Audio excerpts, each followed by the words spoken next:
Now then, people, good evening and welcome back to the Just Joe Football Show. I have the brilliant Joe with me today. There is a little bit of feedback. Have you got YouTube up somewhere? Hold, please. Hello? Yeah, it's still there. Hello? It's still there. Sorry. It's all right. Get these fucking headphones to work. We're doing well. Hang on. Here we go. Hello, hello, hello. It's gone. It's gone. There we go. We're good to go. There we go. The Joe and Joe Show says Widowmaker Wizard. Yes. Big up to everyone in the chat. Please do smash me a like on the video, subscribe to the channel, and subscribe to Leeds United The View as well. I will put that in the title if you just give me a moment. I think my computer's making that sound again, Joe, as well. So I'll have to delete some stuff. It's definitely running on the CPU, RAM, or whatever it's called. Yeah, look, we're here to review Leeds United's transfer window so far, what we've made of it, missed out on players, where we go to next, etc. Before we do, though, I did a video around about 1 o'clock about Bilal El Khannouss. It's now been picked up by Zinny Boswell from Sky and also Graham Smith from the YEP, and both have said this one's got legs. 24.5 million seems to be the release clause. Zinny Boswell's said north of 25 million. I did speak to Locks and he said to me, there's conflicting reports on the release clause. Sasha says there is one. Leicester-based journalists say there isn't one.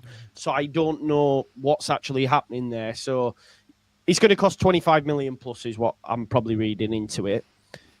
What do you reckon to Bilal El Khannouss? He can play in the 10, has also played in the A. I've had a look at the article and this talk of his great long balls and how I know the G and A for some won't read well, but I think it's unfair to put that when he's in such a poor side, because in Graham's article, he actually created 42 chances for his teammates, which is well above anyone else in that side. So that's clear. He knows what he's doing on the football pitch. We can't hammer him because he was in a poor Leicester side, folks. But yeah, let's see what Joe's got thoughts are on El Khannouss.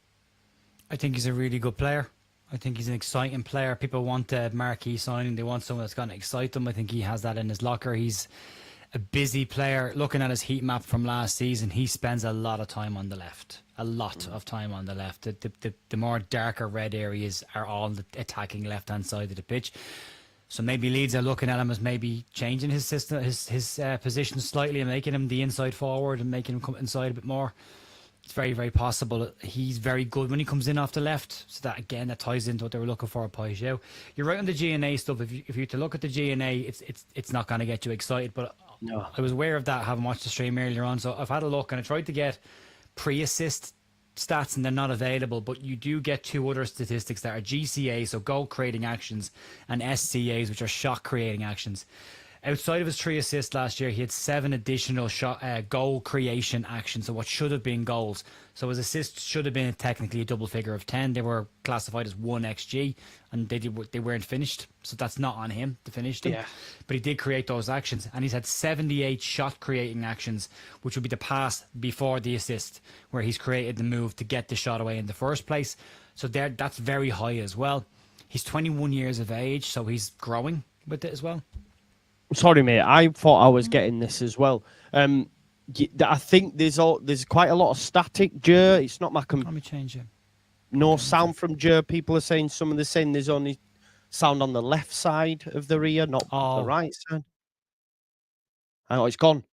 I can't hear that noise anymore. Oh, it's because you're muted.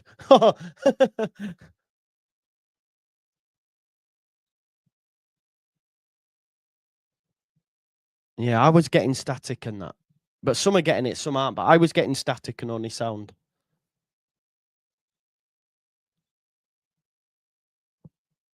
I can't hear you, bro. No.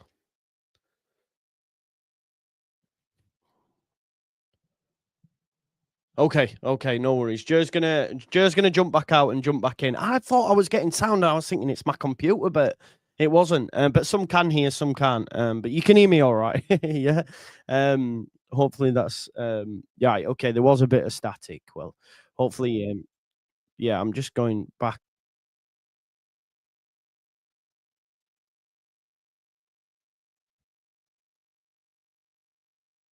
Yeah, it seems to be good. I've got a new pop filter coming as well to help the plosives, I think, because I've tried to improve my audio. Hopefully, we won't. The watch alongs are going to be lit this year. You ready? Yes. I don't think it cuts out anymore. Big up to Mark Collett. He says my two favorite creators in the space. Still need to find Joe's membership very well hidden, my man. Or Leeds away matching on together. Once the third kit comes out, over housing from both of you for your links. Yeah. Purchasing from both of you through your links. Sorry. Yeah. Great stuff. Big up. Oh, he said it twice. Were you meant to do that? I'll take it though, Mark. I'll take it, bro. Thanks as always, mate. It's great. Absolute disaster start. Yeah, it wasn't the best, was it? Maybe we'll start again. A 10, a 9, and a winger with Stardust will make this window a really good window. Yeah. I do want to obviously get Joe's thoughts on the window thus far. I think that we're going all right. I think people now, like I say, whenever I have a negative to say, I'm losing my head, which has been quite frustrating because people will go, he's losing his head. I'm like, am I really? But yeah. Anyway, let's bring him in. Hopefully this is sorted. Joe? No, you're muted, bro. Joe working in silence. I'm gonna just use a basic mic. This isn't working for whatever reason. It's saying it's working here, but it's not working on stream here. Okay. So can you hear me okay now? Just sounds shit, does it? Yeah, it's all right now. I can hear. Sure? There's a. Oh god, I can't hear it because there's a feedback, so I can hear myself. I don't know, man. I don't know what's You not going got on. YouTube open up on your desktop or all that? It's not playing though, no. It's always open, but it's not playing. I'll close some stuff down and see what happens. Could be the YP article because it has a video playing on it, doesn't it? Yeah. I'll try that. Yeah, I don't know what's going on. It's saying the microphone's working on my box here, but it's not showing up on StreamYard. And what happened when you... Do you know what? It was work, Joe, we could get through. Harry Burns says, supposed to be professional, you two. Yeah, exactly. J-Dog, I love this. Feel a bit for Joe. He gets accused of being a happy clapper and losing his head in the same day. It's so true, you know. I get called all sorts like that, you know. Oh. Can you talk? We can't hear you at all.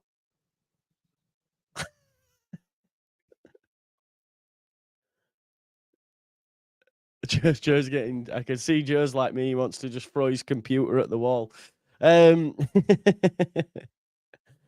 Hopefully he can come back. If he can't, I understand. So no, yeah, it's fine now. There was no side. There was no sound. Yeah, exactly. I'm a technophobe, like as it is. Yeah. What's it called? What did they say? Stinker and hooked. Just stinker and hooked. Very happy if we get Bilal El Khannouss, creative outlet we have craved in the 10. Good price as well at 24 million. Helps us save money on other positions. Will thrive here. Agreed. I've just been on a Premier League podcast discussing Leeds United's chances of staying up, and they're all saying we're going down. I had to really fight the cause. I tried my best. So, yeah, hopefully, yeah, that comes across. But I'll be getting called deluded and all sorts. But I do think we stay up. Definitely.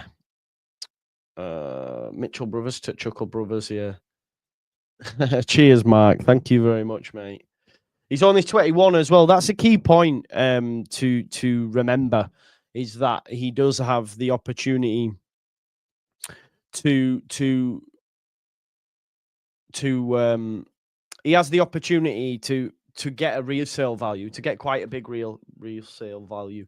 What's the podcast? I was on with Dan Potts, mate. Dan Potts, 12th Man podcast. I'm on there every Thursday. It's a good podcast. I'll take that. But are you on about Bilal El Khannouss, though? Brazilian striker Pedro from Flamengo would be a great acquisition. He's a great player. There you go.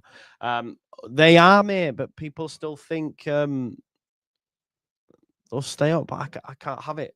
21 is all he is. And do you know what as well, right? Mark Gui's gone to Sunderland, but on that, isn't he back up to Mateo Joseph? Isn't he back up to Mateo Joseph for the under-21s at Spain? Let him have Mark Gui. I'm not asked about that, by the way. If you can't get past Mateo Joseph, you're not great.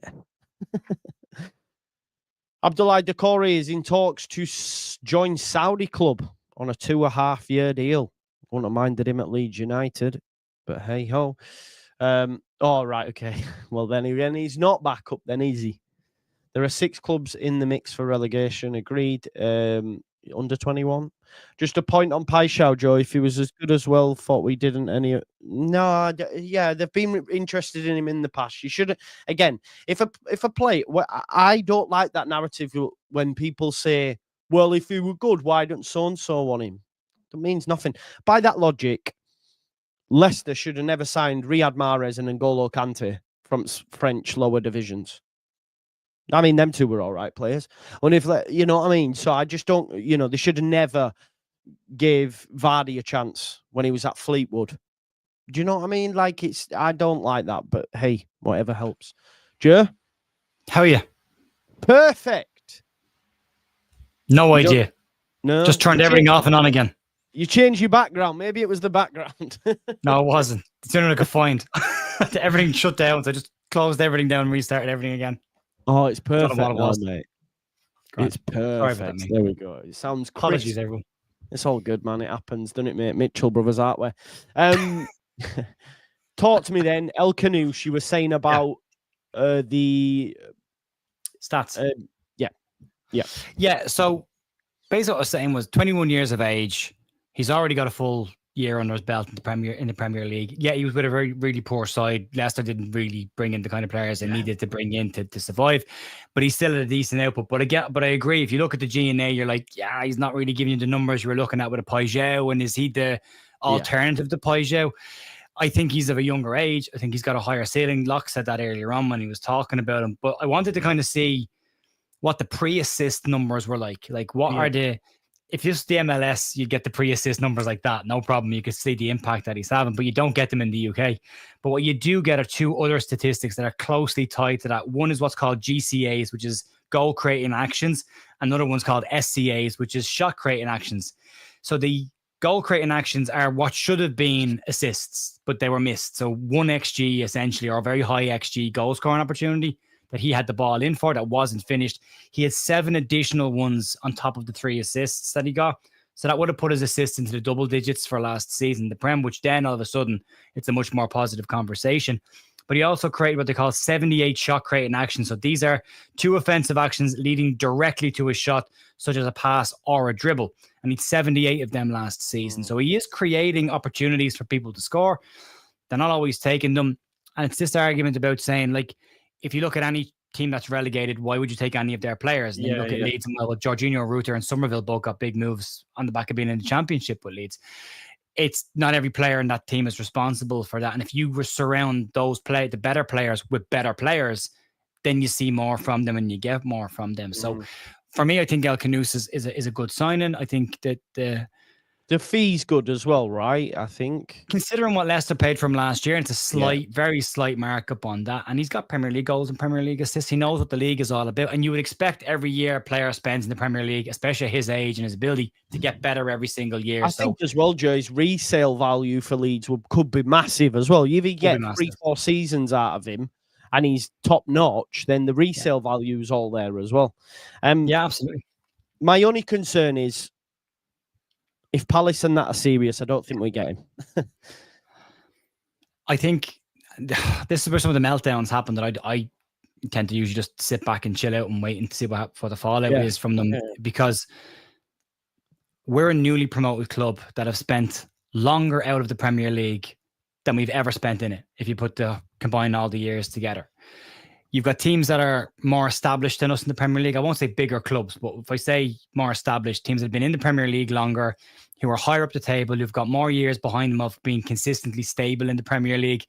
And then a newly promoted club comes along. Leeds are not, because we're Leeds fans. We think they're the best in the world. Yeah, These footballers aren't Leeds fans. So they look at data and they look at the numbers and go, do I want to be involved in a relegation scrap again next year? Probably not. If a Palace comes in, well, they're pretty consistent. They've just won the FA Cup and they're in the Conference League. So why not? Why wouldn't I go and showcase myself in Europe to get my next move after that? Yeah. But as you said earlier on, I think it's really important. The longer it takes Arsenal to move for Eze, the better chance Leeds have. And especially with the ticking clock on that release clause, Leeds should move quickly on it. That's a great point as well. The eye test is huge. And he's an exciting player, Joe. He will get bums off of seats. Yeah, exactly. That's what you want, innit? That's what you want. I agree with you as well. I think it's one of them that Leeds now need to... it looks like we're waiting for Muniz. We'll talk on him next. It looks like we're waiting for Muniz because Fulham have got to get a new striker. With this one, you've got to try and convince El Khannouss now because it then means Palace, in order for Palace to get it done, they have to get Eze out of the door. Dominoes. And that stops us. It does. You're right. So we need to get our skates on with it. Before we talk on Muniz, Abdul Rahman Al Khalifi says, Salam, Joe and Joe. Love you both. All this relegation talk is wrong for two reasons. 3 or 4 clubs have weakened, Brentford, Wolves, etc. Plus many playing in Europe. I think a record 10 clubs, which makes our chances great. I agree with every point you've made. And I've just been saying that. Yeah, I've just been saying that on another show I've been on. But they won't have Joe, it because... Everybody is obsessed, and I think it's an unhealthy obsession with Sunderland at this point. People are tagging going, oh, Sunderland have got Mark Gahey. We have signed all of our defenders. We're not signing a defender. Why would we be looking at Mark Gahey? Like, why does that have any importance to us at all? It's essentially, it's none of your business. We're not signing defenders. We've got our defense done, but maybe signing a backup fullback, that'll be it. So worrying about Sunderland signing a centre-back, they have to. Their defense is dog shit. They have to sign defenders. What is that? Sorry, the guy was saying, what an album, a hybrid theory. What an album. Yeah. It's one of my go-to albums. Ah, very good. Nice. You know where this is from? Primark. Primark do some awesome t-shirts. Sorry, I apologize, Joe. Go on. No, it's all right. No, just the point I'm making is everyone's obsessed with Sunderland, and they shouldn't be. Like, every team in the Premier League needs to strengthen in the areas they need to strengthen in. Sunderland are doing their business. They've strengthened their midfield. It's a good midfield now, but that midfield's going to go away for 6 weeks, or 6 games in December. So they've got to bring other players in. I wouldn't be losing my mind over Granit Xhaka. I know you like him, but I think we've done okay. I think Anton Stack is a younger, more progressive version there, and I think we're okay with that. So again, I don't worry about that. But if you look at the teams in the Premier League that have signed players or haven't signed, Fulham have signed 1 player. That's it. Yeah. All summer, 1 player. Bournemouth have lost some serious talent this summer that have gone away. Kirkes and I keep forgetting his name. Zabrani at centre back. And Dean Huijsen is the one I was thinking of. Huijsen. Yeah. So they've lost them. You go through Brentford. I would be really worried if I was Brentford. Yeah. Burnley just lost Josh Brownhill this week as well, on top of losing their goalkeeper, and CJ Egan-Riley as well. That great defense has now been broken up. We've only got a Stev left. Yeah. That's it. So a lot of teams have got a lot of work to do. They've been weakened. I don't think Caoimhín Kelleher is the goalkeeper people think he is. He's a good goalkeeper. I don't think he's a world-class goalkeeper by any stretch of the imagination. We'll find out this year when he faces more than 33 shots, which is all he faced last season in the games, and was still responsible for goals going in against Liverpool. There's a lot of teams have done a lot of bad business or no business yet in this window. So I wouldn't even be looking at Sunderland. I think Sunderland stay up. I think we stay up as well. I think 3 other. I have like Burnley, Brentford, and one other, maybe a Wolves, maybe somebody else that could drop down. So like right now, I'm okay with the business that we're doing. I think we're going the right way.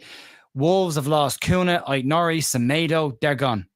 Yeah. All gone. And they've brought in Fer Lopez from Celta Vigo, and they brought in Jan Arias from Fluminense for 15 million, right? Yeah. They're not guaranteed they're going to be hits either. So yeah, I would ignore the Sunderland thing completely and just push on what Leeds need to do. And Leeds need to strengthen the areas that they need to strengthen. Leeds don't need to sign players just because another club is signing a player like that. So we have to sign a winger or a 10, depending on the system we play. I wouldn't mind both. and a 9. Yeah. And then a couple of backup players and a couple of to flesh out the bench. Outside of that, I think 100%. we're doing okay. Yeah, no, I agree with you, man. I think we're doing all right. I just want to say welcome to Donna Potts and Dan Potts' channel. That's Dan's mum. Big up to Donna Potts. But big up to everyone that's come over from Dan Potts' 12-man podcast. Absolute legends. There's 984 people here. So if you haven't already, smash a like on the video and subscribe to the channel, please, if you are new here. Obviously, Leeds returning back to the Premier League. So if you want all your Leeds United chat, we're going to fill you in right now. Rodrigo Muniz, then, is a player that Leeds United like the look of. He seems to have only been Barbeto at the start of the window. The only really credible striker link that we've been linked to. Do you think, first of all, were the links to Newcastle genuine? We don't know, do we? They were put out there, but the source, Daily Mail, I don't know.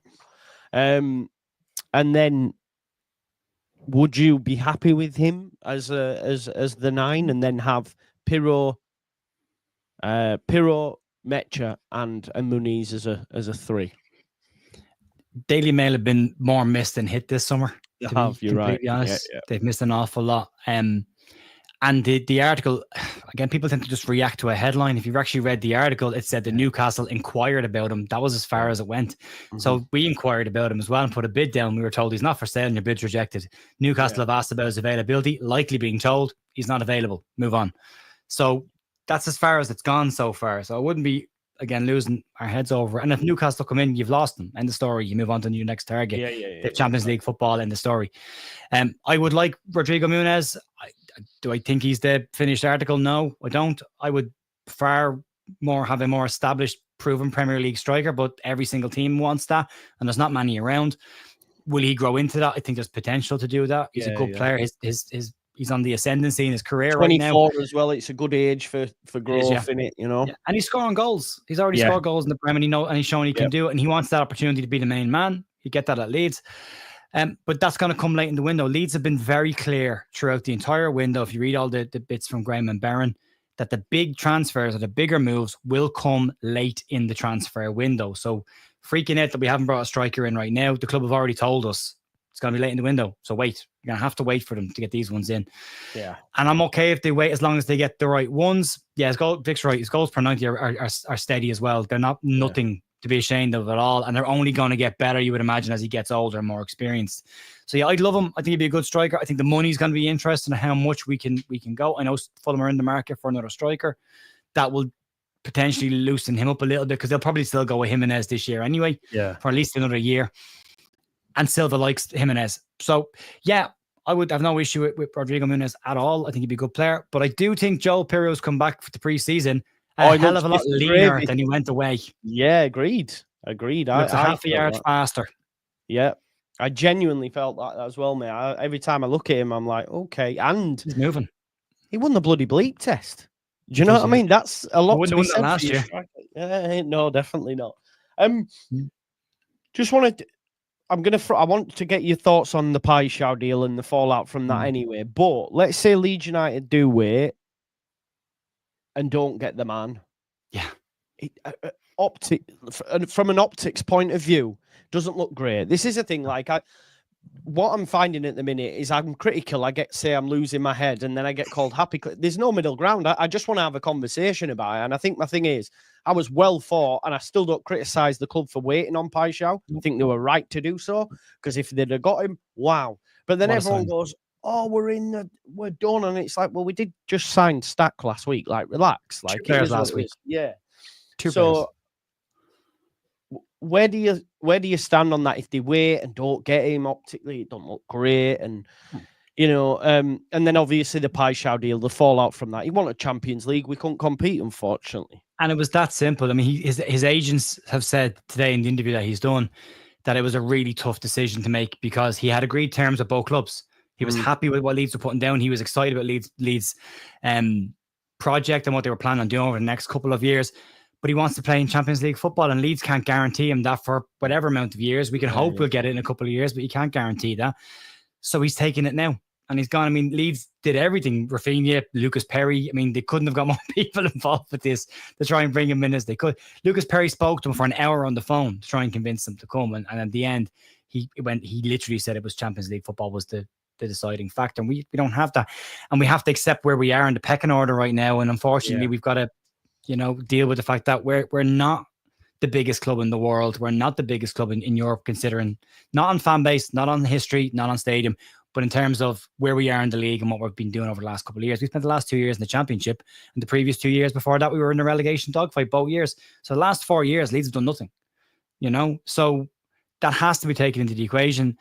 And the fact that we got that close to getting him, and I love the fact that the club said we knew it was going to be tough. We set up from the start. He was a stretch target, but he was 1 in a million, and he was worth waiting on. Yeah, which not every player will fall into that. Yeah. But not every player will fall into that bracket, and they will. And they've shown before, if they don't think it's worth it, they'll walk away. Yeah. And I'm okay with that. I don't want Leeds getting ripped off. And I'm not one of these people that buys into just give them the money. Peter Ridsdale did that, and look what happened to Leeds after that. So no, don't just give them the money. Get the best deal you can. If you shave a couple of million off each signing, then that money goes towards maybe getting Muniz for 40 million if that ends up being the price tag. So you've saved that money. So I'm okay with that. I'd have loved Paqueta. I think he's a difference maker. But there are not many footballers that are at Leeds level that they can buy that will be described as difference makers. No, agreed. You could bring in a Harvey Elliott, you could bring in a James McAtee. They'll cost you over 40 million, probably both of them, and you still won't get the output you'd get from a Paqueta. So the fact that he was there, I get the club's point today of going, there's not many players like that are available at Leeds level to go and get right now. So you've got to have a think about it. Maybe Leeds were looking at a 4-3-3 system and Paqueta fitted that perfectly, and now we're going right. That's off the table now. It's a 4-2-3-1. Daniel, do you want a 10? We can get you a 10. And now the 10's back on the table as well. So we'll see. But I had no issue with what they did. I had no issue with how it went. They tried their best. And I love to see Leeds pushing to get these players. Yeah, no issues. Yeah, no issues on waiting and stuff. And it happens. 100%. We took players off other clubs that wanted the players that we've signed this summer. We nipped in ahead of people and got them. So there's a pecking order. Yeah, there is a massive pecking order. You're right. I did want to. I've just seen, online there. It's just been announced that basically, Eberici Eze's release clause ends on the 14th of August. It's a £68 million release clause. So a bit like the Bilal El Khannouss situation, clubs will need to get the skates on. So we might see some movement there. So that, again, Leeds need to take that into consideration with the El Khannouss deal and hopefully look to do something about that. But yeah, we'll wait and see. We've had a super chat come in. Jimmy the Glass, Dream 11, Perry, Bogle, Rodon, Biol, Goodmanson, Stack, Tanaka, Nonto, Bilal El Khannouss, Tazoli, and Muniz up top.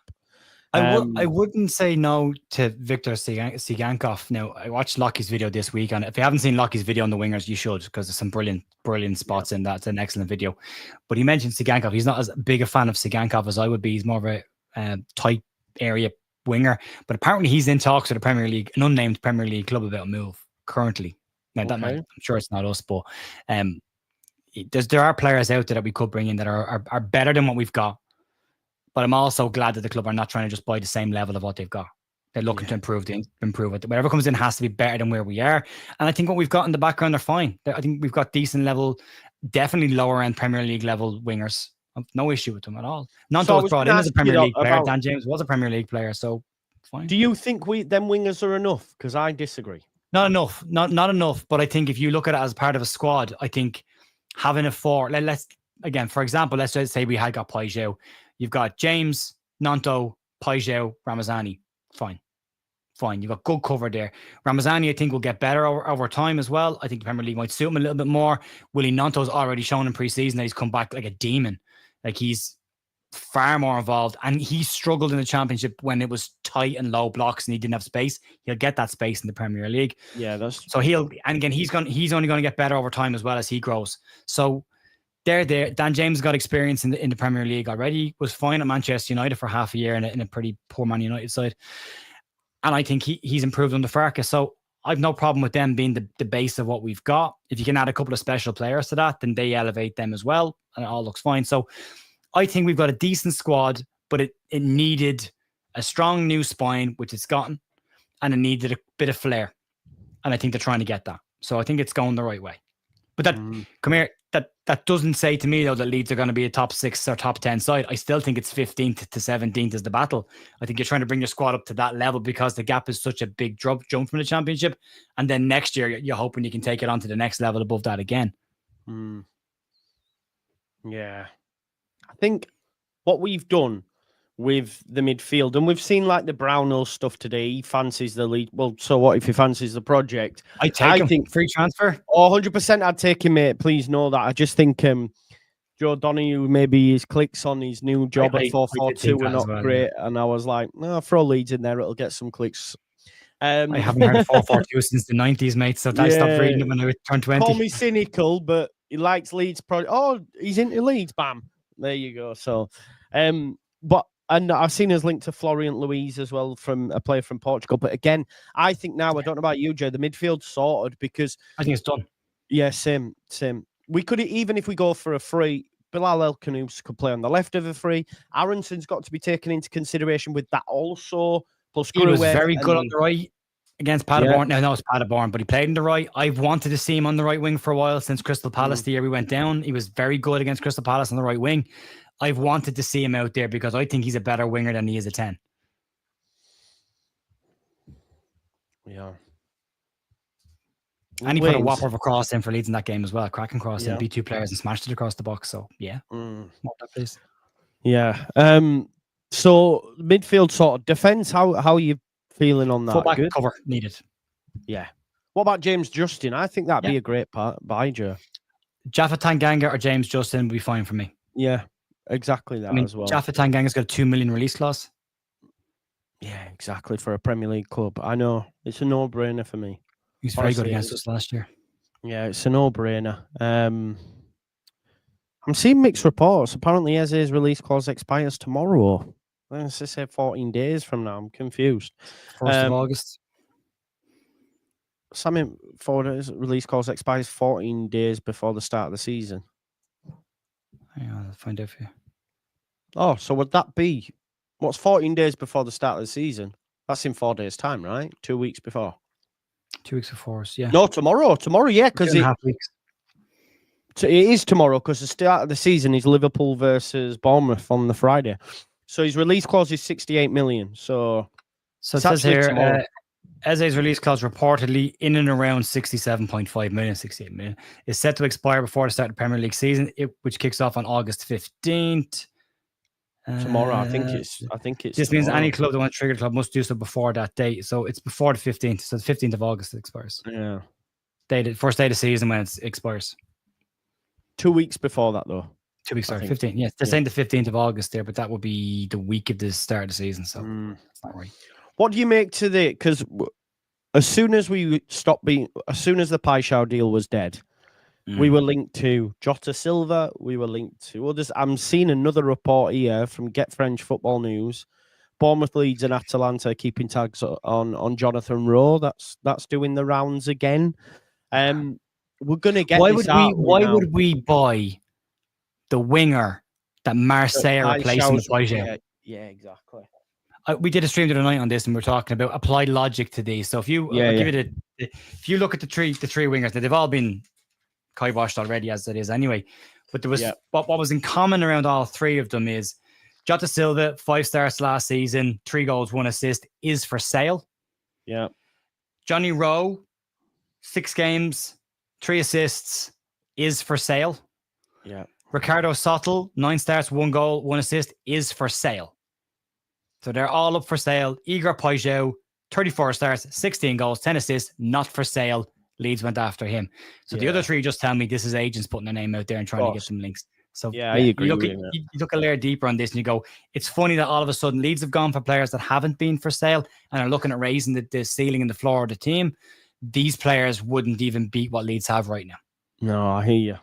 And like you said, we wanted Johnny Rowe last summer and he'd been a great pickup then, but not now. Now we're in the Prem. Do we want him? I'm not. But if we're competing with his current side for a player that they're trying to replace him with, then why would we drop for the one that we're the second?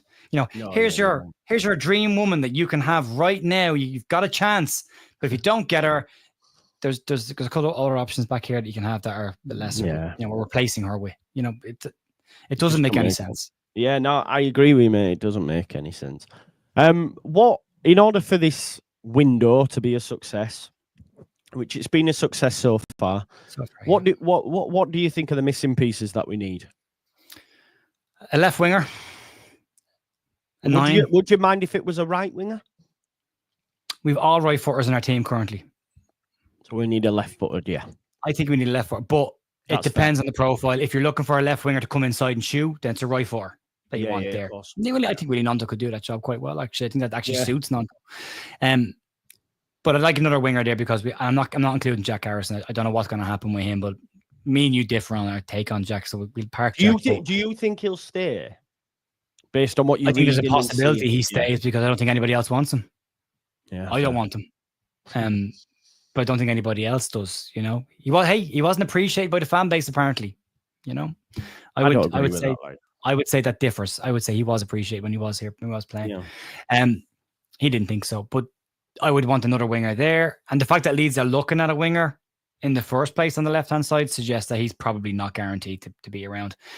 I'd like a 10, even as a backup, which is why when I saw Josh Brownhill today, I thought that's a cracking signing to have on the bench for free. Because if you were playing a 4-3-3 and need to switch quickly into a new system, you bring him on for the last 25 minutes. He can take a brilliant set piece, is a goal scorer, knows, and very instinctive as well. He was only beaten by Pirro for top goal scorer, man. That's mad. 24 GNA last year he had in the Champo. Now, if we were talking about Jorginho Rutter the previous year and spending 40 million and bringing that GNA into the Premier League, he's beaten him. You know, so... And the big part of that would be it's a free transfer. He's 29, he's 30 in the new year, come turn of the year. Experience, Lots of experience, yeah. And I, again, as a squad player, but raising the floor of this squad up and improving the bench. Leeds for me need a Premier League squad, not a Premier League team. I think that's the mistake that Leicester and other teams have done in previous years. They've invested in the starting 11, but they haven't had the depth on the bench. So when they've lost players or it hasn't worked out, they haven't had the players of a better quality or even similar quality to bring in. So that's why I think Leeds need to also look. I think like the Mecha and Borneo brings the bench up a little bit. You add a Brownhill to that as well. That brings it up again another notch. And then you're actually looking at a bench in the Premier League where you could bring players on and change the game at different points. But then the other area for me is the fullbacks. I'd like one more fullback cover. The likes of a James Justin, he can play on both wings, both fullback positions. That gives you lots of cover. Byron can do the same. You've got plenty of cover there now. Yeah, exactly. Yeah. You know, so I agree with you. Yeah. Bang on, Joe. Depth is key. It's a 25-man squad, says Jonathan Brook. I agree with you. I do think like for El Khannouss if we get him in December when he's gone to the African Cup of Nations, because 2 times we've got Liverpool. I think we've got Chelsea, Arsenal, and Manchester City between the end of November and the beginning of January. Them games with El Khannouss without him, we probably get beaten anyway. So fuck probably. It. Yeah. Still like to have someone to come in and fill in and be of decent 100%. Level. But at least you're going up against them sides while they've also lost their African Cup of Nations players. Like Salah's Egyptian, so, you know. Look at it from a positive angle. Well, then Lockie's comment about Goodmunson being ripped apart by Salah last year goes out the window because he won't be playing against them twice this year. Yeah, that's great news. Yeah, that's perfect. Exactly. We might beat them because of this. So I've actually said, like, I'm on record as saying over the last few days, with the squad that we've got right now, I'm confident we'd do all right against Everton, if I'm honest. Even with no wingers and no striker, Pirro starting up top. Confident with last year's squad against Everton. They're not looking great, by the way, and David Moyes has said we're a way off it yet. So this is another positive for us. But it's the Newcastle game, it's the Arsenal game where you go, oh fuck, you know what I mean? That's where it gets a little bit dicey. But with the big boys now, you got to deal with it. 100%. I can't wait. I'm so excited for it, Joe. Let's be honest. I'm very excited to win 5 games next season. We're gonna win 10. We're gonna win 10. Honestly, I'm confident. Look, my confidence dropped because I get giddy after the pie shout because I was convinced we were getting him. You know, so I was like 95%. I know I am like that though, right? I am like that. You know that though, right? Yeah. That's why I text you every now and then, and I'm like, "It's fine, Joe. It's gonna be okay." But we'll be all right, man. 10 wins, here we come. And like Kershaw said, Newcastle could come at a good time. No, we sat. True. You know, they're coming to our ground. I've let myself be convinced that Everton on Monday the 18th, under the lights at Ellen Road, we beat them, you know. If we start the season with a win, we're flying, because my concern is if we don't, we lose Newcastle and Arsenal, that's 0 points after 3 games, and we might be bottom at table. The conversation then turns to the managers under pressure. Exactly, straight away. No, and we could do without that. We could do without. We absolutely could. It's a distraction we don't need. But yeah. And I've said it, I haven't always loved Daniel Farke's football. I respected the job that he did last year. He did the job he was paid to do, get them promoted within 2 years. Done. Well done. Broke a load of records, deserves a crack at the Premier League. But I think the leash is very short. And I think if Leeds haven't won many games in the first 7 or 8, I think there'd be serious consequences then. I think the 49ers were like, we can't afford to go down and we have to act really quick. Yeah. So again, that just becomes noise in the background and becomes an annoyance. Get that out of the way. Get a couple of wins early on. That goes away. We are going to lose a lot of games next season regardless. But if you can get a half decent start, a couple of draws, a couple of wins, just eases everyone into it. And then that conversation doesn't happen. Yeah, exactly. Look, even if people want him sacked and that, right, which is fine. And if you don't rate him, that's fine, right? I'm not getting into that now. It's personal preference. But yeah, whatever your personal preference may be, I think personally, for the benefit of the football club, we could genuinely do without it. We could genuinely do without it, because we just want Leeds United to be successful. I think you can start talking about the manager and style when you're comfortable in the Premier League and you go, do you know what? We want to go to the next level now. But I think the most important thing for us is staying up, and we'd have a better chance of doing it if the manager's still here at the end of the season. We've stayed up for me, Joe. Yep. Do you know what I mean? Yeah, I agree. But also, it's not just a manager conversation. We brought on a new goalkeeper. That removes the goalkeeping conversation. You just don't need these conversations about remove the obstacles, remove the objections, get them out of your way, and then have a clear run. And then talk about football. Then the issues are footballing issues, you know? Yeah. We don't need that. And that's what I didn't want this year. I was happy to get a Nick Pope or somebody else just to say, yeah, same. It's a 7 out of 10, solid, nothing silly, but we won't be talking about our goalkeeper. And I just don't want to talk about our goalkeeper this year. I don't need him to be the best in the world. I just need him to do the basics well. That's all I need. And then, so we don't talk about it.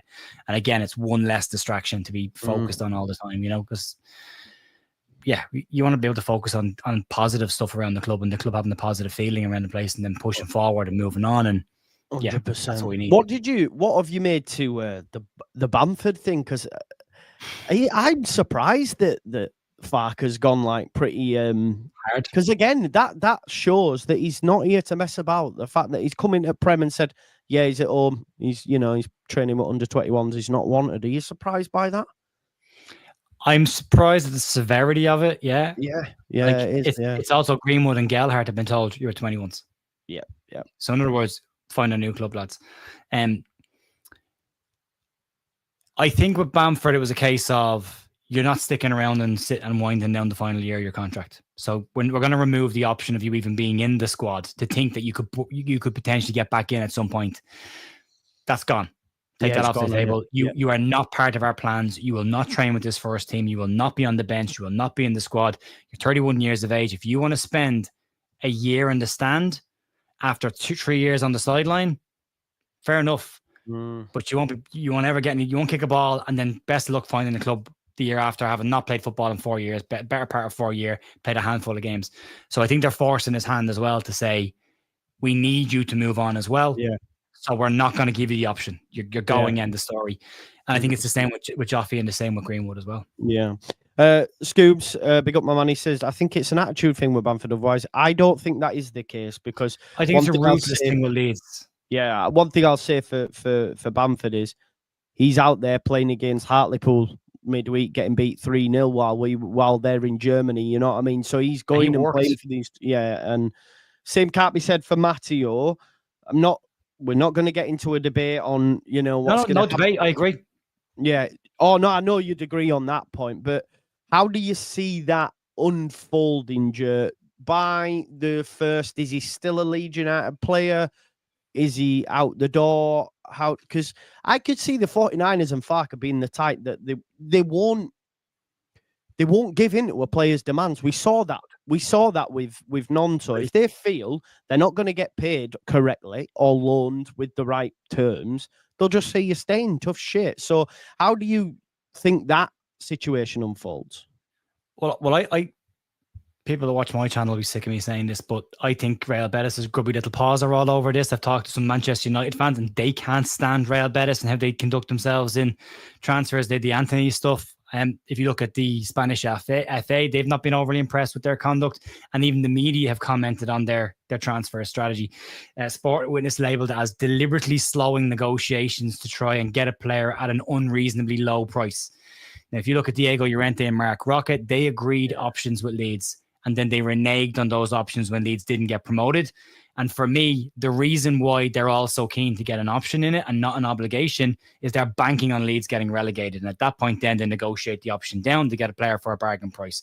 They've gotten enough for most. They've got Junior Firpo for nothing. They got Diego Llorente for 4 million. They got Roca for 2 million. We shouldn't be doing. Clubs took the piss out of us, Joe, because we had such mismanagement by the previous regime. We had to give Christensen to Roma for a year, Llorente to Roma for a year. Then they went Betis. Now the club are going, no, because we're a Premier League club now. And we're solid behind the scenes. The finances are in the best position they've been probably in 20 years more. And I'm delighted the club have gone, right, off you go. You can train on your own. Not even doing 21s. You can train on your own, and you're not part of our plans. He has a contract that leads till 2028. He has been incredibly badly advised. I think whoever's told him to do this didn't read the room, didn't look at the historics of the 49ers to say, well, they won't buckle on this. If Real Betis think they can sit on 8 million and Leeds are going to go, here, you can have him. I hope Leeds sit on and go, no, we're okay. The player's not on a huge wage. We're okay with him sitting to training on his own for a year. We'll see how quickly he wants to change his mind then. So I'm okay with that. I think he's handled this completely the wrong way. He could have very easily gone to Daniel Farke and said, I want to play first team football. If the opportunity comes for an exit, I want to go. I'm handing in a transfer request. There's nothing stopping him training. Yes, exactly. There's nothing stopping him.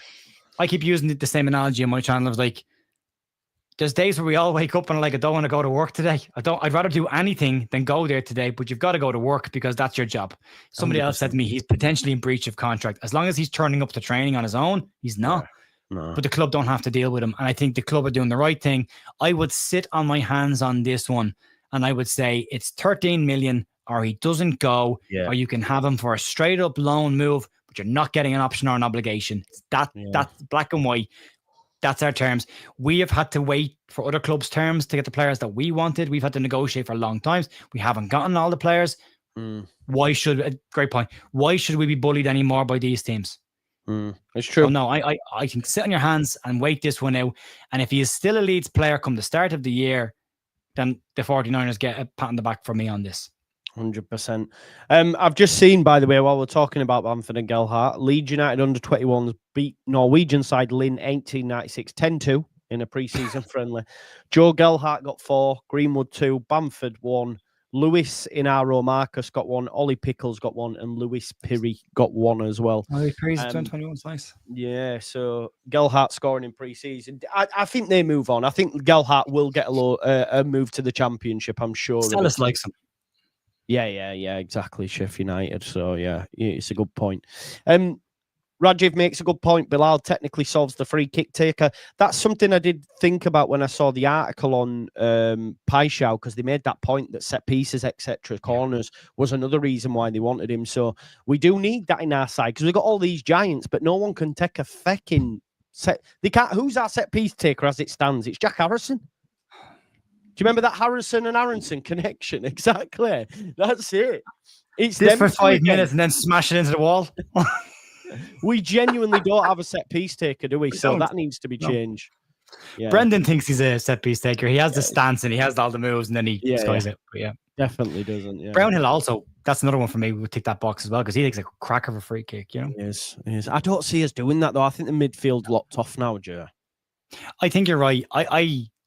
I've always liked Josh Brown. I think he's a tidy player. I think he's a good footballer. And he's a leader as well. He's a captain. He's got a lot of experience. He captained Bristol City. He's captained Burnley. So he's got a history of doing that as well. I think he'd be a very useful player to have around the place. Yeah. Oh, I'd take him, but I just don't. But I don't get what I want. So You know. Yeah, and we were talking about Bournemouth as well. We've just had a here we go for Zabrani to PSG. So you've now Dean Hjolsen's gone to Madrid, Zabrani's gone to Paris Saint-Germain, and Kepa's gone to Arsenal to be number 2. So that shows you, first and foremost, they've lost the 2 centre-backs and a goalkeeper. But the 2 centre-backs going to Madrid and PSG shows you just how good them 2 players were.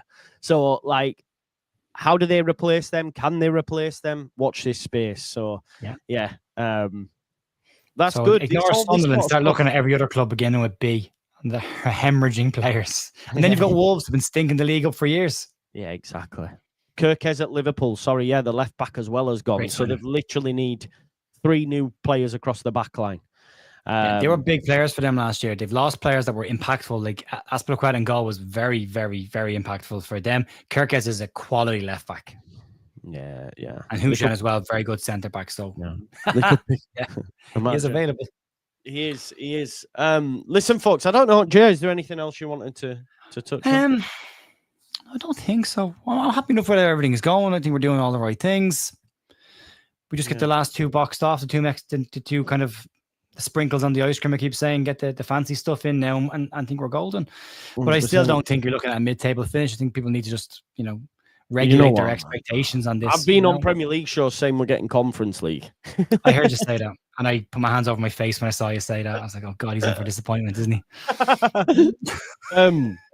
Salfi says positive vibes for the season. You can't get more positive than Conference League, mate. He says our players from last season have a great connection. Big backline and keeper is going to be key. Just hope the goals come. And that's what we're waiting on now. The next exciting transfers that bring us the goals. So hopefully we'll get there. But I'm a big fan of the fact that Joe Piru knew Leeds were looking for number 9 and has come back in incredible shape and is pushing. Well, we saw last season, mate. Let's not forget he wasn't our starting 9, Joe, and he wrestled that back. He wrestled that back and then some. So yeah, he is streaky though, and that's the problem. Like he is streaky. Like he was. At one point, it looked like he was going to run away with the top goal scorer, and then he doesn't score for 6 games towards the back end of the season. Other players chip in then. So you'd like to see him be a bit more consistent with his goals. But if he's the part of me has always thought that he probably suit the Premier League quite well, the kind of player that he is. But it depends how Leeds decide to use him. If he's the pivot of a front 3, then he's going to need to set the ball for wingers and be a link-up striker, and that's not his game at all. His first touch when he's got his back to goal is like a bus. His first touch when he's running into the box is like a cushion. So you want him going that way the whole time. But like you look at the pass that Stack gave him for Paderborn, that was a beautiful pass as well out of nothing, and then he just takes touch and goal. It's quick, it's sharp, and he's as I say, he's lean. He looks pacier. He looks busier. This whole thing about Pirro can't press, maybe that goes away now because he's lost a bit of weight. He can get around a bit quicker. Hopefully. Maybe he's identifying I have to change my game if I want to be a Premier League striker. This is his chance to prove it, Yeah, it's a great point. It's a great point you mentioned, we shall see. We're getting closer, folks. Anyway, it's the 1st of August tomorrow, and we kick off on the 18th, so it won't be too long.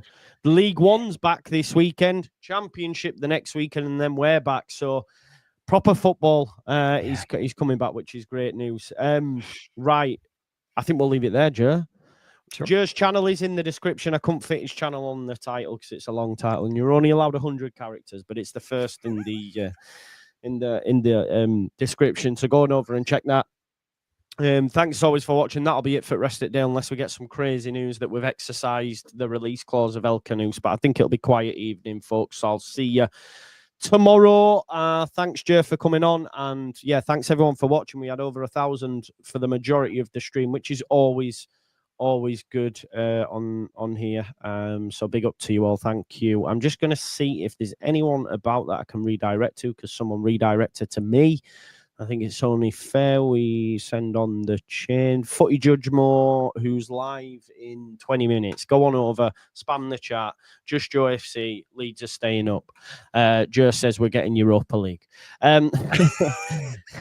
Right, folks, we'll see you in a bit. Bye-bye.